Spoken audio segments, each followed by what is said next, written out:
I'd like to start this video off by saying I am not a financial advisor. Should you choose to invest in Bitcoin or any other asset, do your own research or seek the advice of an actual financial advisor. I'm going to make this very quick. I'm taking a small break at work. If you want the background noise, that's just a machine running. Now, as you can see, we did drop earlier, and we still do seem to be dropping a bit.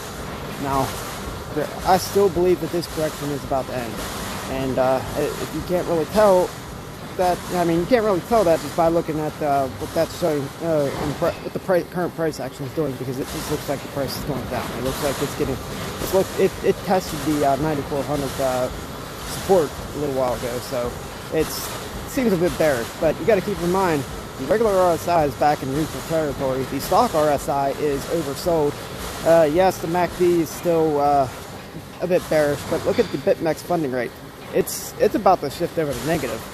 If we stay in this territory, it will end up going into the negative territory, and that means the shorts will be paying along. So that's a good indication of a short-term price reversal right there too.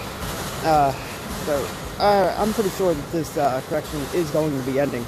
But since we can't find any definite pattern to tell us what's going on this time frame, we just need to zoom in a bit. We need to go. Let's go to the 4-hour. Let's check out the 4-hour here. We'll zoom in here a bit, and lo and behold, look at this. You know what that is? That is a falling wedge.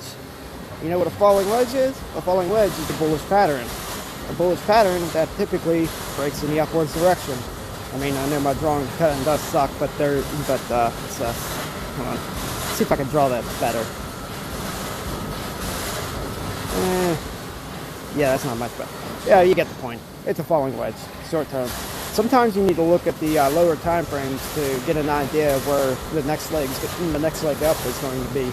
And yeah, sometimes shorter time frames don't really affect longer time frames. But when it comes down to when a correction is going to end, it may be a move that gets made on the smaller time frame that ultimately determines where the larger trend is going to go. And right now, let's say this falling wedge breaks out, and that gets us another leg up, and we end up breaking above this resistance again. And then people see that, and of course they're looking at the stock RSI on the daily, seeing that it's oversold. They're seeing that the RSI on the daily the regular RSI on the daily is neutral. They're going to buy in, and it may push that price back up, and we could go back to attack the $10,000 range.